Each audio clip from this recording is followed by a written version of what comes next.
My brothers and guests, I have been blessed to visit so many lodges in my Masonic travels and learned about the special history of these lodges. One reason I wanted to create Craftsman Online was to celebrate New York Freemasonry and to share our remarkable stories, our history. I've had the pleasure to attend many civil rights nights at Allied Lodge in person. During this age of pandemic, I did not want to squander the opportunity to not only join with my brothers of Allied Lodge once more, but to share their story with you. We are fortunate to have Most Worshipful Daniel Semel, who has served our Grand Lodge for decades as Judge Advocate and other offices too numerous to mention.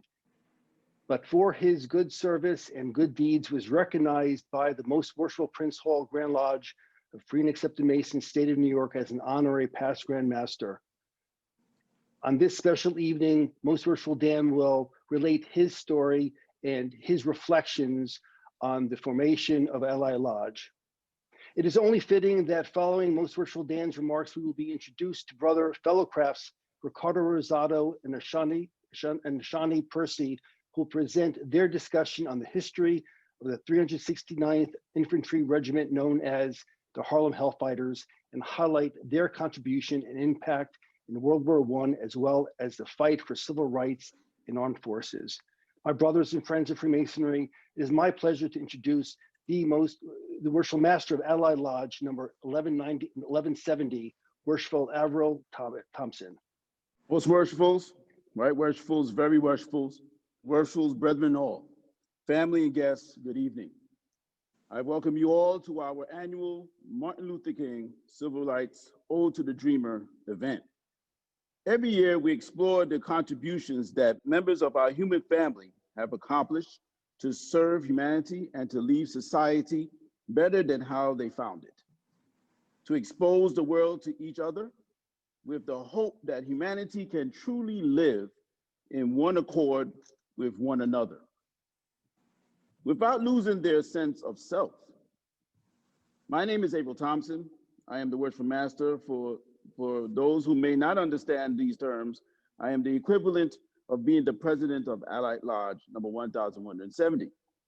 Tonight, the Most Worshipful Daniel Semel will talk about our lodge and its rightful place in the history of our grand jurisdiction.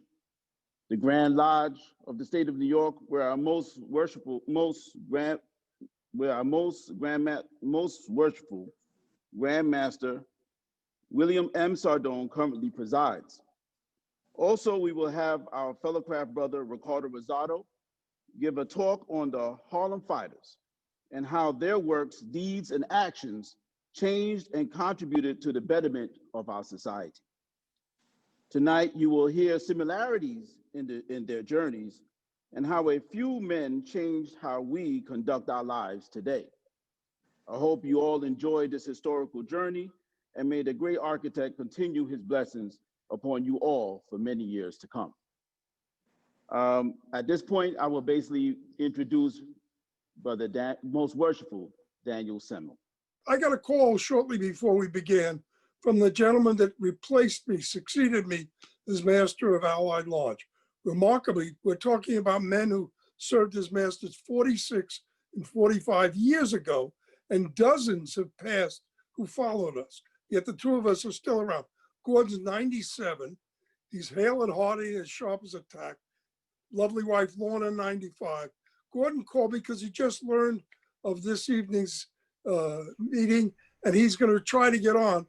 Hopefully we find him and he can be pictured. Brethren will find what a remarkable man he is. He was not only a great master, he was so good that shortly thereafter he became the first Black deputy Grand Master in Grand Lodge history. I was going to say in all of Grand Lodge, not just New York, but his friend over in Alpha Lodge, George Fleming, preceded him as a deputy, if memory serves me. Ultimately, they both would move to Florida. Gordon is the oldest master still around of Alpha Lodge. Tomorrow night is the 150th anniversary of Alpha. There will be a Zoom celebration. I don't have the link. I'm sure the men of Allied and others may be interested to hear about that venerable lodge. If anybody can get the link, I would appreciate if it be sent to me. Now, with that, I'm going to jump into the talk. A number of histories have been written about Allied Lodge. One was written the first year. All of them are different. All of them prove the adage that history is what the historian says it is. I don't disagree with any of them, but it's their perspective. I have my own perspective. You'll hear it. I would recommend that first, it behooves any member of a lodge to learn the history of their lodge. Most Masonic lodges have rich histories, many going back centuries. You can get histories, some have been written. In Allied's case, the best source is the minutes and the lodge notices. They should be, not that many years because we're relatively young as a lodge, available. If they can't find it there should be a folder in Grand Lodge Library with at least the notices for the first year, perhaps more, together with photographs. I know that because I put it in there. Back in those days, we were a belt and suspenders operation. Whatever we did, we weren't going to fail in our attempt to get a charter, so everything was copied. I had extra notices and so forth, and they've been given to the Grand Lodge Library. Now, I'm going to start by answering the question what Allied's place is in one sentence. I guarantee what I say will confuse. Some people will immediately find fault, and I'm going to expand on it. Allied Lodge is the first racially integrated, put that in quotes, because some people are going to say, well, it's a Black lodge. It is, and that was the intention and expectation, but it has been racially integrated with the petitioners as well as its membership. But it is a Black lodge. It's the first racially integrated lodge knowingly welcomed into Grand Lodge Masonry. Now, whoa, what about Alpha? Now we're talking about knowingly. Alpha, where the members came from to form, was 100 years older. When Allied Lodge was chartered, there were 2 lodges in Grand Lodge Masonry. Now, put the Grand Lodge Masonry quotes and discuss that. There were only 2 lodges in the 50 states, Alpha being the first, Allied being the second. Alpha was 100 years before. But when Alpha was chartered, the petitioners were all white. I don't know what the arrangement was, but no, purportedly other lodges were not aware that once they got their charter, they would raise Black men. They did, and they did everything legal, no problem. But the other lodges erupted and tried to have the charter of Alpha Lodge withdrawn. They tried repeatedly in Grand Lodge. I believe there may have been a lawsuit. There are books written about it. I don't want to belabor it, but the point is when Alpha Lodge was chartered, it was not known that it would be a Black or integrated lodge. One of the goals of the people that started with the effort, and it was not the first effort, to form an integrated lodge in Grand Lodge of New York, was that we were not going to hide the fact of what we were doing. And from the outset, and it was well known, that this was going to ultimately be the first Black lodge in Grand Lodge history. Now, remember the definition, I said, knowingly welcomed. Well, welcomed is my way of saying chartered. No one had been chartered before. And as you'll find out, not only were we were welcomed without a single dissent in grand session by nobody said anything. And it was a rather dramatic moment, but I'll come back to that. Let's focus on the fact that I keep referring to Grand Lodge Masonry as being a first in Grand Lodge Masonry. That's because there are 2 parallel groups of Masons, one in the larger population of whites, one in the Black community. Both go back more than 2 centuries. In fact, there were Black Masons before the Grand Lodge of New York was constituted. That's going back to the history of Prince Hall, wonderful stories. I can't do it in the small amount of time that I have now. The point is that Black community had an opportunity to become Masons should they go into the line of what we today call Prince Hall Masonry or Prince Hall affiliated. That came into New York in 1812 with the chartering of Boyer Lodge by Prince Hall's African Grand Lodge. He was gone by then, dying 5 years earlier. Well, the first lodge that blacks could join in New York was Boyer. Boyer would eventually become a Grand Lodge as other lodges were chartered through the African Grand Lodge. Sometime in the mid-40s, it became Boyer Grand Lodge. In looking at the overall picture, and I don't have the time to do it, what was going on in the world outside of Mason, outside of the Masonic institution, the turmoil that was going on was not with the same approach occurring in Masonry, but the same issues were there.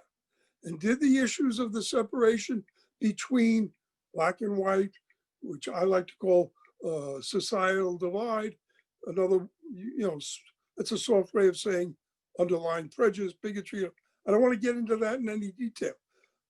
There were efforts to try and address that subject in Masonry from our earliest times.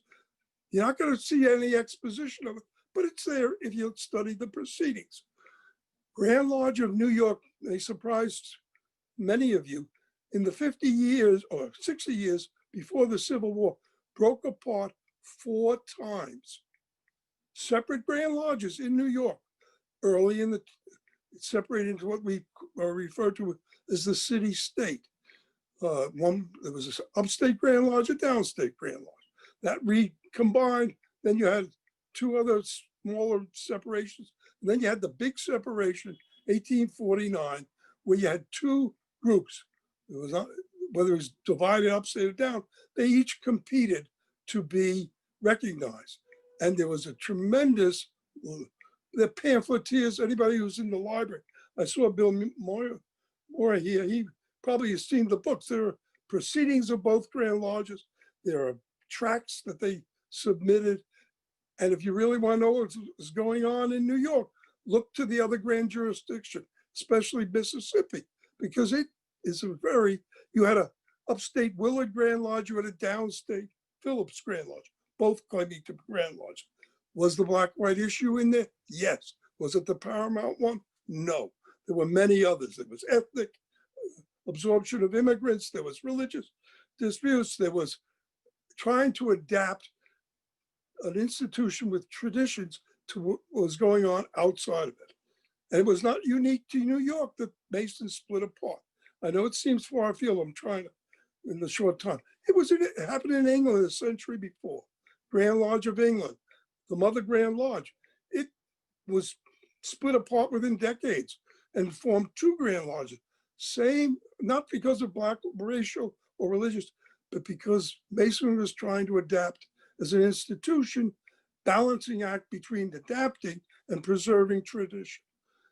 What split it apart, and they became 2 separate Grand Lodges in England, interestingly identified is that one was known as the moderns, which were the ones that wanted to adapt.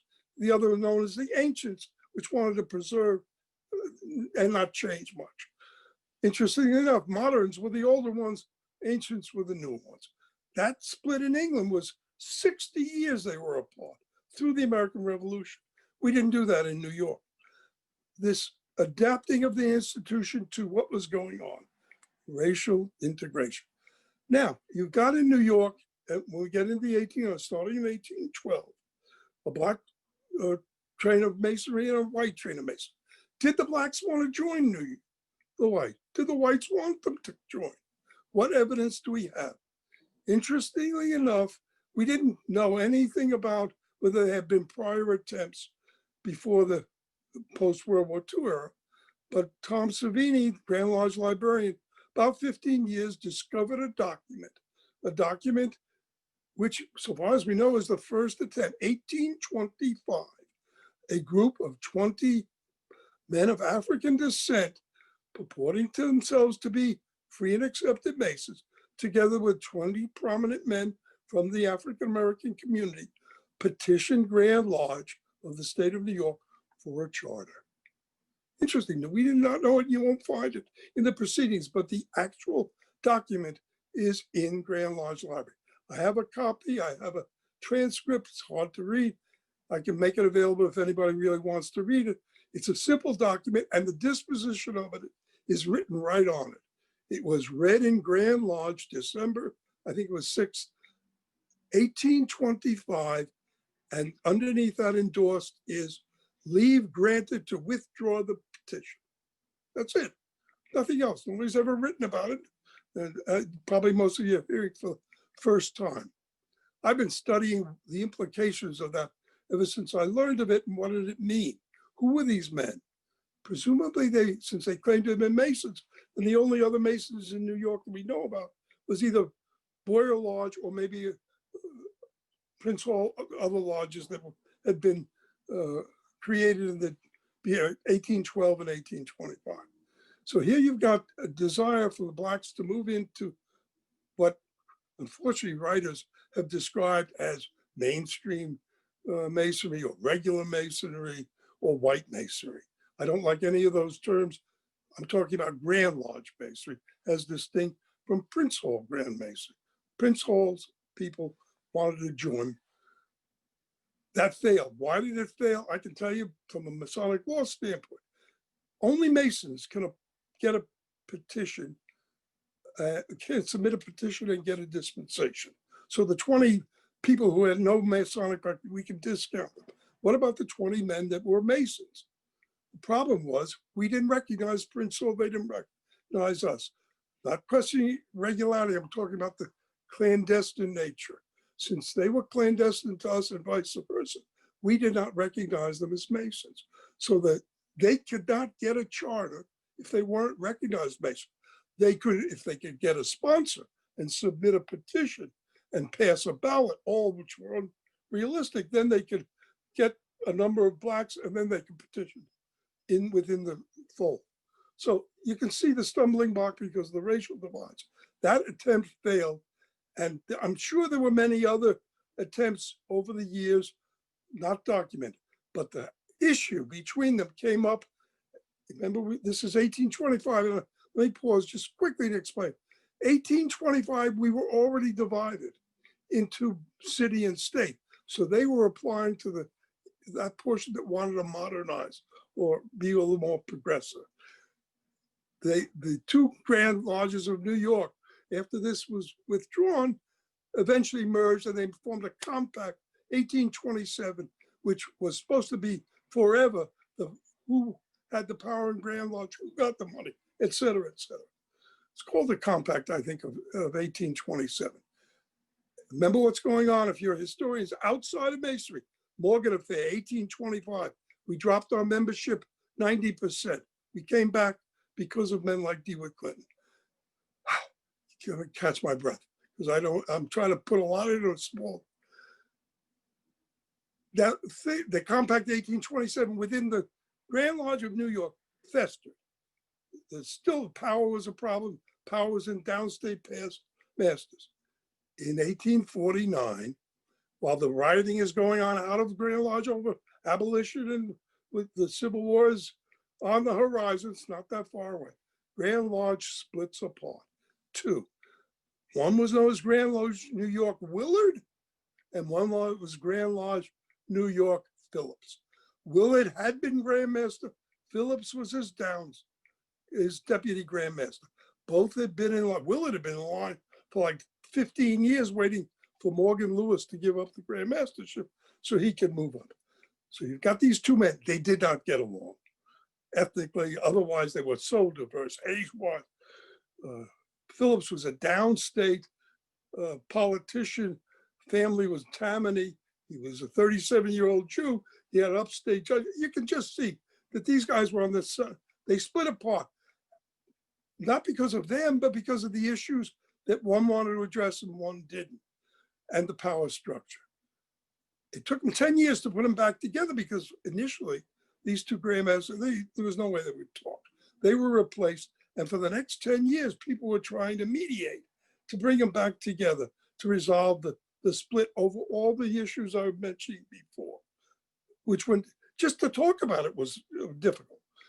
Eventually, as the Civil War came, New York came back together. Did they resolve any of the issues? No. We recombined. Why did we recombine? Do you remember The Godfather? It's nothing personal, it's just business. It was a question of the money. They made changes to the power structure, took from one hand, gave back with the other. It didn't solve the problems and they fixed it later.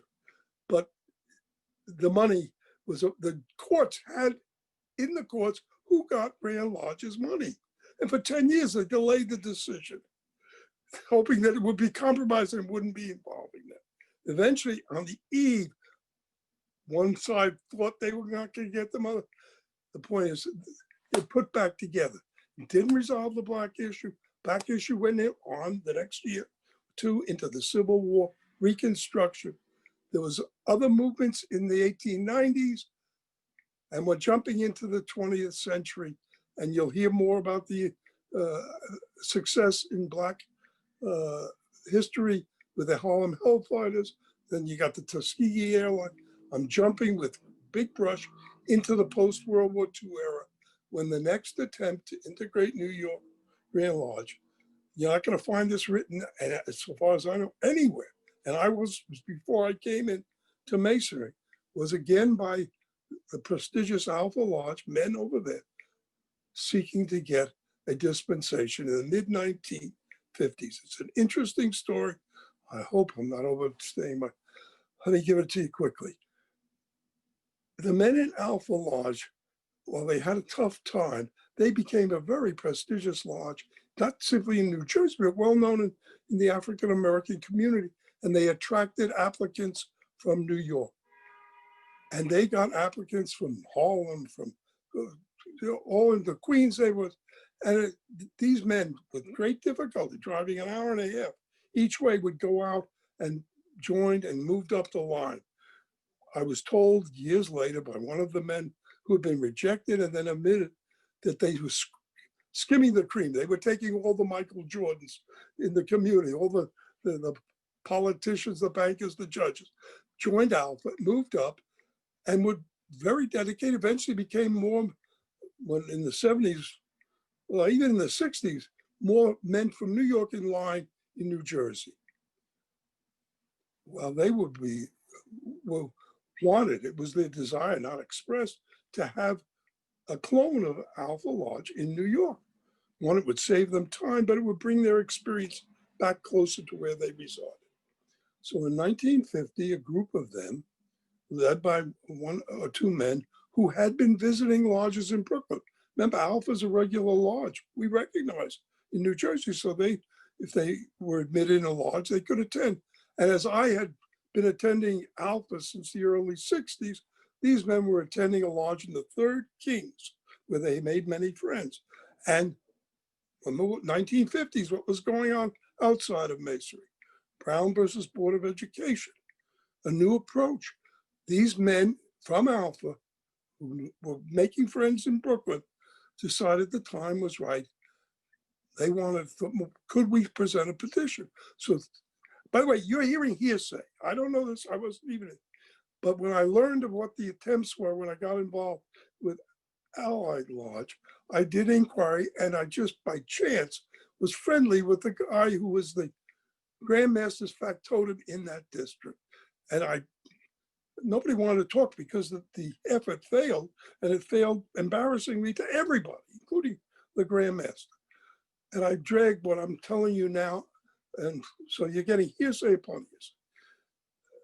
These men from Alpha, friendly in the Third Kings, at least in one or two lodges, made inquiry if the leader of the district, who was in Grand Line and would be coming up to be Grand Master, and he did become a wonderful man. Some of you old timers will remember him, Ray Ellis. He lived to be in his late 90s. He was remarkable. I'd worked with him for decades, a wonderful man in life. The word came back, he was not only in favor, he wanted it.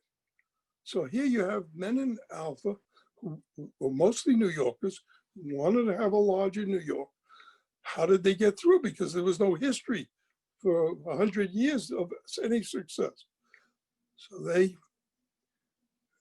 a group of them got together and prepared a petition. It never got to the Grand Master because there's a lot of technicalities, I's that have to be done. It is an axiomatic rule in most every Grand Lodge. A Grand Master has the authority to issue a dispensation provided the lodges whose jurisdictions will be affected by the addition give their consent. Not approval. They simply have to say, we have no objection to chartering a lodge in Oswego, wherever it be. That's enshrined, believe it or not, in New York constitutions to this day. You cannot, the Grand Master can't issue a dispensation to petitioners if it is to be established outside of a city. You have to have the consent of every lodge that will be affected. In the old days, we had in the constitutions virtual sight lines. I mean, you can actually compute the distance. Since we went to, I'm talking so fast because a lot of material, we had to universal jurisdiction within the state, that has become irrelevant, but the getting consent still exists. If you're in a city, our constitutions say you have to have a majority of the lodges. If you're in a city with districts, majority of the lodges in the district. So in the Third Kings, in the mid-50s, following Brown against Board of Education, a group of regular Black Masons were seeking to get approval. They never got it. Nothing's written. I don't know if anybody's around can still amplify it, but they never got it. I don't think that necessarily there were votes against them because there's no way to compel lodges to force them to vote. If a master brings it up, the lodge may be for. The last master wouldn't bring it up, and the lodge, spontaneous on its own, petitioned its master to bring up. It's not going to come up, and it didn't come up. Petitions generally are not indefinite. If you know a Grand Master is inclined to sign it, you got to get it done during his time while he's in mayor. Once he's out of office, the successor comes off from a different part of the state, maybe not on the same wavelength. Ellis was replaced, the effort died, and there was great, I don't want to say bitterness, but think if you were parcel on both sides of the issue, the best of intentions, but it collapsed simply because our rules. People can read into that bigotry, people can read into whatever they want. They just didn't make it. That was the atmosphere. And it would take 15, almost 20 years later for us to renew the effort in forming Allied Lodge. There's one other thing that I want to add to the Brooklyn situation. I asked and tried to find out why didn't you get the approval? And the word that was given not only to me, but to the men who had tried it from Alpha was it the fact that they hadn't demonstrated to the lodges that they were financially stable. When I heard that, I almost laughed in the face of the fellow who told me, because I, at that time, was well versed in what you had to do. Financial stability is an issue, and you have to prove it, but only after you've gotten the dispensation. There is nothing that indicates you have to show anybody anything until after. Once you get the disposition, you open your bank accounts, you raise your money, etc. So the real reason is societal divide, or otherwise it's not financial stability. But interestingly enough, as a result of that, those Masons that failed and the ones also started a social club. We knew nothing about it when we started Allied Lodge, to raise money should there ever be a renewed effort. All right, now with that background, this was about 5 years before I joined. I joined by happenstance, started to attend Alpha as well as my lodge, not because of anything, because my grandmother lived nearby. I did that for about 3 or 4 years. Then she died and moved away. I didn't stop going. I'm regular. I never went regular, but I would go every few years, and I still had friends there. Fast forward to the late 60s. I'm moving up in line. I had been going to regularly my own lodge, but I've been going to Alpha. And I discovered in the minutes of my lodge, which is an interesting counterplot to this, which is Shakespeare Lodge, that my lodge, chartered the same year as Alpha, had been visiting back. That Alpha had been coming over every few decades for social nights with Shakespeare Lodge. I didn't know that. I know nobody, it stopped years before. I thought maybe we'll renew that. So I had spoken to my counterpart 4 years before I became master. I said, when we get up there, I'd like you to come bring the lodge up. He would eventually. 1960 lodge. So 69, Alpha came over to the 6th district. Interesting enough, while I was visiting Alpha in the early 60s, I met a man named Bill Hemaker. If there's one person whose inspiration led to Allied Lodge, it was this gentleman, Bill Hemaker, from Steve Rubin's lodge, Golden Rule. He was at the same level as I was, moving up in the line in his lodge. The lodges, our lodges, were both in the same district. One night I saw him at Alpha. We were not friendly. He was twice my age, but we had recognition. We were in various district things. We were in the wardens, etc. In any event, I think I saw him once or twice there, thought nothing of it. He had the same idea about Alpha. When he was master in 1968, invited Alpha into the 6th district to his lodge. And just coincidentally, the Grand Master in the time, upstate, was in the building, went to the meeting, and there was a photo in the Empire State Mason of the Master of Golden Rule, the Master of Alpha Lodge, and the Grand Master of New York. Quite exceptional. I can't ever remember a picture of a black man in the Empire State Mason before that. So clearly, he became identified with progressive, and I did. But I frankly tell you, at the time, it was nothing in my mind. Fast forward 2 years after that, I'm out of office. Bill Hemaker sees me at a meeting. He said, Dan, do you think now's the time to make an effort to open, get a charter for a black lodge? I said, I hadn't even thought about it. I'm not a flag waver. And my involvement in this whole thing is more technical than it was leading the pack. I said, I don't know. He said, well, you think would you be willing to help?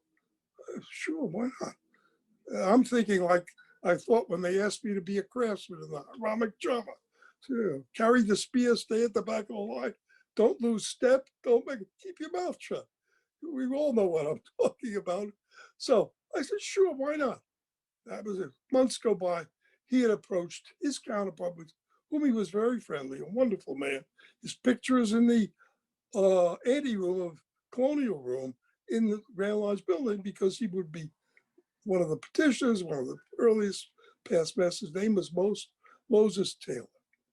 To those that had Jewish lodges, they used to call Moshe Taylor, if you know. Anyway, they were very, very close, different personalities. Moses was quite quiet. Bill was an interesting. I'd love to talk more about Bill, because he is a very interesting man. He looked like a German bank teller, which he had been in the early 1900s. He left Germany when the money was devalued. He said they were bringing it in wheelbarrows. He saw things were collapsed. He got out of Germany. He went to Costa Rica and then into the Caribbean. So he had a history of interacting racially with the people in this. He eventually ended up and joined a lodge about the same time I did in New York. He approaches me. He speaks to Moses. He said, I spoke to Moses and they're inclined. I didn't get the impression that the push was coming from Alpha, but what the heck?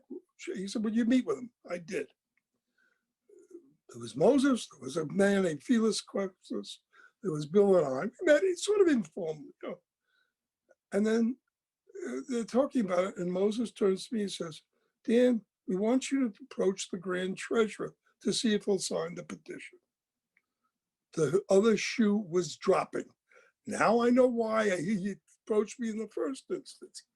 The Grand Treasurer at the time just happened to be my lodge brother. He happened to be a judge whose family I was very close with. His father was originally my friend. His father, 88, I was 36 or 7. We were pals. We enjoyed each other. I was acquainted with the judge. I had met Pierre before, but we were not close.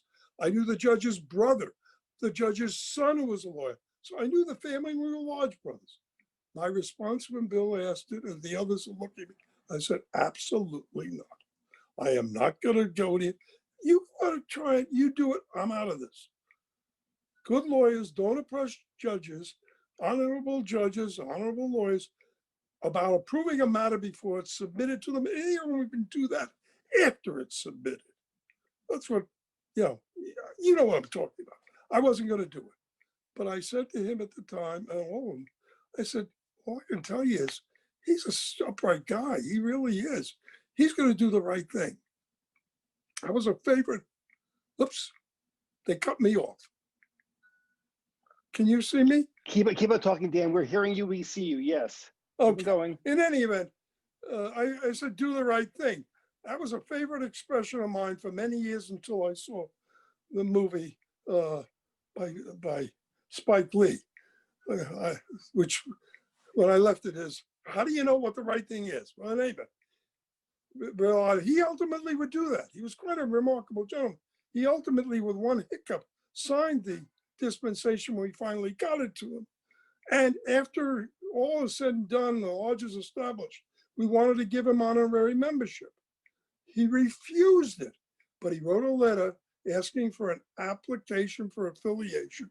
He joined the lodge, paid dues until he passed on. There's Gordon right there on the screen. That's Bill Hemmicker next to him on the left. In any event, getting back to this, we're still talking about how we're going to do this. The group that grew, and it was very small. There's Gordon with the hat. It was myself, Bill Hemmicker, Moses, Felix Questus, and then we started adding on. But we were sort of setting our goals. One goal was we were not going to hide anything. We were not going to do it.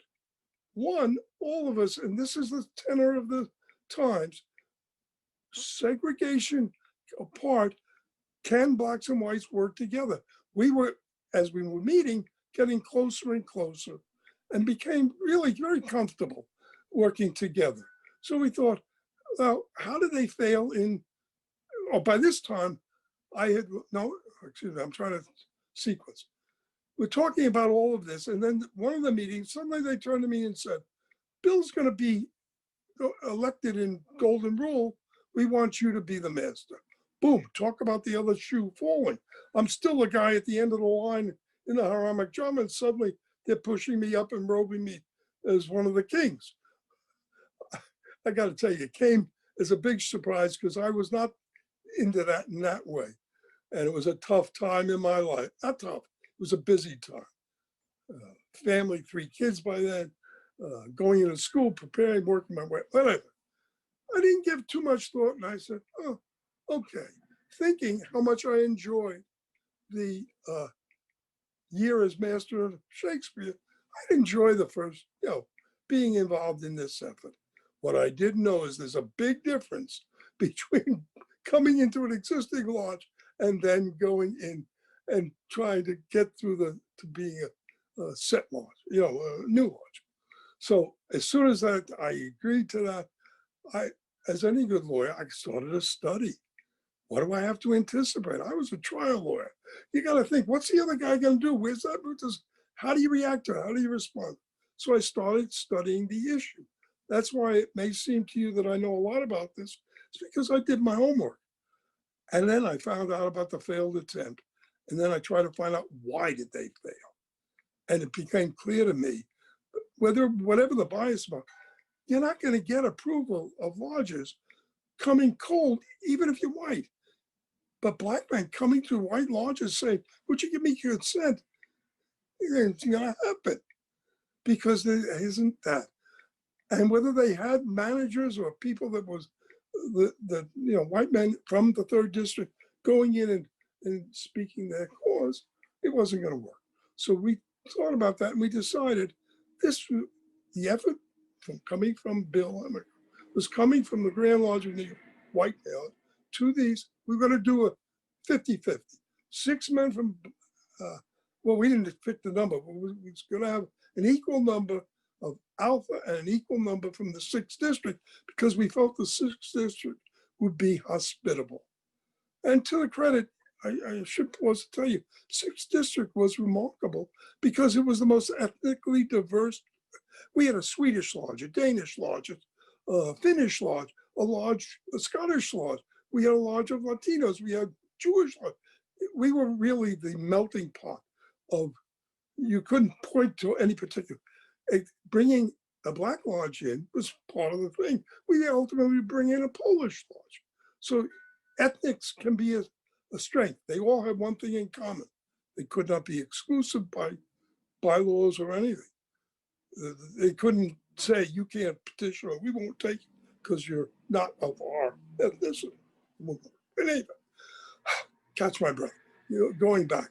So I started research. I find out about this. We realized that the only way we're going to get through is if, I don't want to say we stack the deck, but having half from Alpha and half from the 6th district will give us, we won't start, the starting gate will be halfway there. We had 22 lodges, I think, at the time, which meant we needed 12. If we had 5, 6, 7 from New York, then we didn't have to get a whole lot. We only had to get 5 or 6 more, and we'd be over we get to the Grand Master, which they couldn't do 20 years before. So we talked about that, and I was not doing much of this of who was going to do what, the numbers. Bill Hammaker.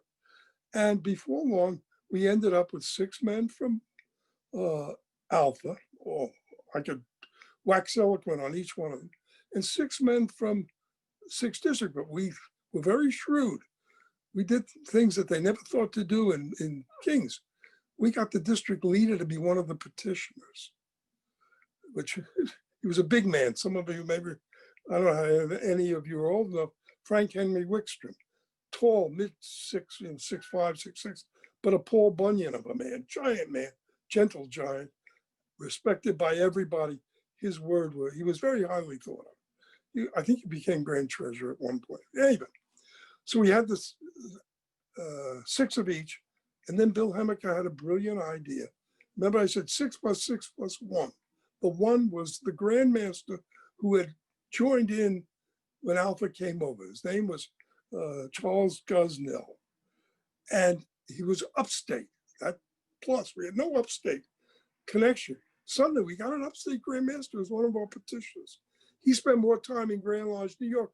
I think he lived in Suffolk. Yeah, there he is, right next to me. See him?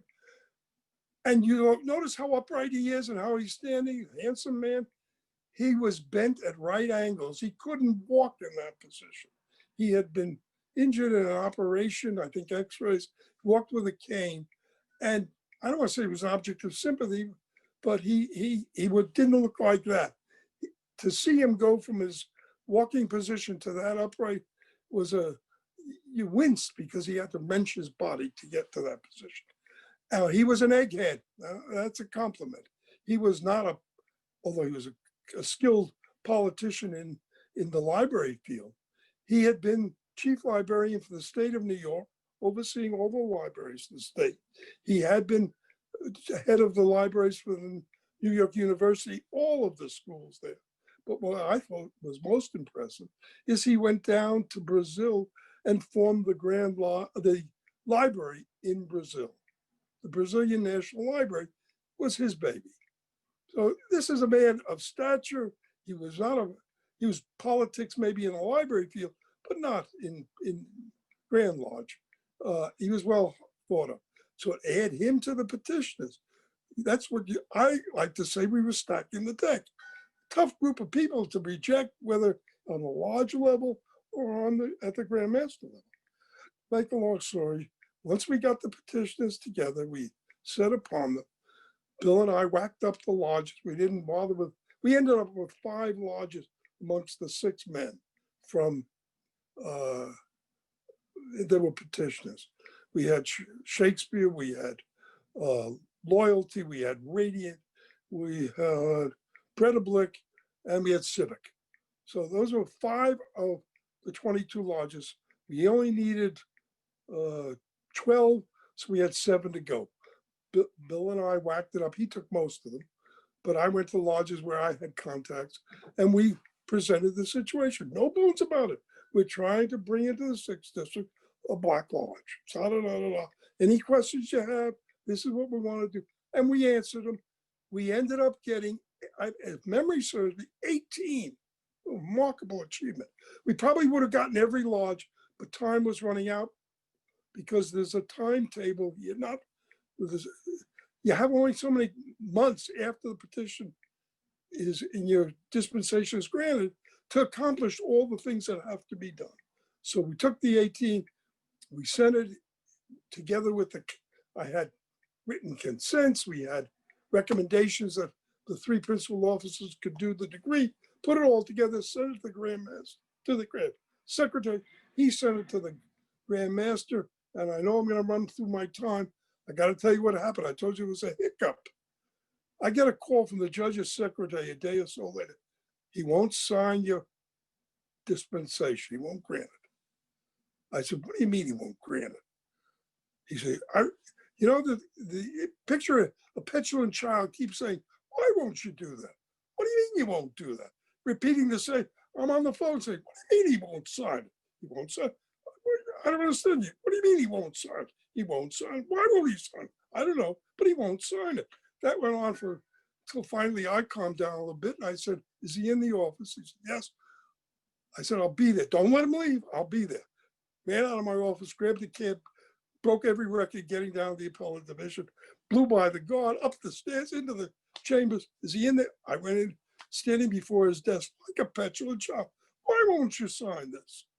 Oh, I won't sign it. What do you mean you won't sign it? This went on, same thing. Finally, after I calmed down a little bit, he looked up at me, smiles. He says, I'll sign it, but you're going to have to make a change. I said, what do you mean? Back to the question. What do you mean we're going to have to make a change? Those papers are perfect. I won't sign it unless you change the name. I said, what's wrong with the name? I don't want that name. You're going to have to choose another. Well, now to explain the hiccup.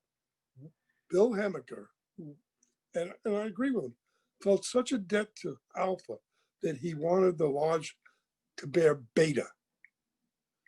Alpha Beta, 1 and 2. I understand. I don't have a problem with it. Short, sweet, makes the point.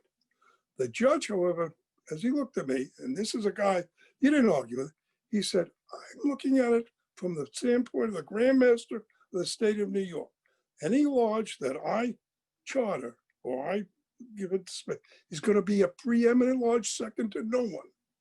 You can pay deference to Alpha any way you want, but I'm not going to allow it in the name. You're going to have to pick another name. I expect whatever name you pick will stand on its own feet, et cetera, et cetera. I learned something that day, and I've learned it. The leadership's perspective, whether it be on the Grand Lodge level, is often different than the rank and file. Rank and file look at things very personally, very emotionally. Leaders, good ones, look at an overall picture. I'm not going to argue. The point was, we weren't going to get that dispensation until we changed the name. So, back out of the office, I said, Marty, give me when he's going to be in the office. If he in tomorrow, he's sitting back on the phones, checking with everybody. Dumped the whole matter into Bill Hemaker's lap, and he hashed it out. And interestingly enough, I think it was one of the men from Alpha, Cecil Cummings, the guy who drew the design, I believe, for the seal, and who I don't see too many allied people, but if you look in the Bible, you'll see a beautiful inscription that he drew. He was a remarkable calligrapher. I think he was the one that proposed and had proposed the name earlier of Allied, because we were allied. We were two groups, disparate, working together in a certain direction. So they agreed to Allied. They got the word back to me. I got in touch with the fellows who were the wardens. I said, meet me at the judge's chambers. I don't want any, make long story, the next day or the day after, we were in the judge's chambers, changed the name to Allied. All of us initialed it. And I'm standing there. I said, okay, Judge, give me oh, he signed the dispensation in front of me. I said, okay, give me, you're not getting the dispensation. He says, it's going to the Grand Secretary. You'll be notified in due course. So make a long story short, we're in the process, but we had jumped the first hurdle. Hurdles would remain. We had to set up bank accounts. We had to I got tons of stories. I could go on for hours, how I furnished the lodge for no money at all, because we were tight on money. We didn't know of any cash put away for this. So we managed to stability, and then the dam broke. Once the word got out that we had the dispensation, which means we could meet as a lodge, not with a number, UD, but we were meet. Nobody had ever done that, 200 years. We were meeting. We were holding, blacks were meeting in Grand Lodge, holding meetings. The dam broke. I think between the time dispensation was obtained and charter night, we had 40 members. Remember, we were 13. Of the 40, 35 were black. So we were, although racially integrated, we were significant. I'm running out of gas. The point is, I'm going to end with one thing. For the first time in the history of Grand Lodge, Charters Committee did not include the approval of Allied's petition for a charter in their report, which is rendered on Monday. You can imagine how I felt, because there's a stylized procedure. The last step is it goes to Charters, Charters reviews it, and they, in their report, mention it that they have no objection. If Grand Lodge approves their report, it is established. You've been granted your charter. And it's not mentioned. I got to tell you, that was a heart-stopping moment. We had anticipating that when the issue came up, because I think everybody in Grand Lodge knew what was coming. They should have. No ifs, ands, or buts. Charters knew. Every Grand Officer knew. We were positioned to answer questions if a ballot was, not if a ballot, we assumed a ballot, but if questions were raised. So I was by one microphone, Bill was by another, and the subject just didn't come up. Phew. Second day, those of you who are familiar, is election day. You don't handle substance like that on the election day. Everyone wants to be there, and the upstate are chomping to go. Well, I blew to the Grandmaster at the dinner that night.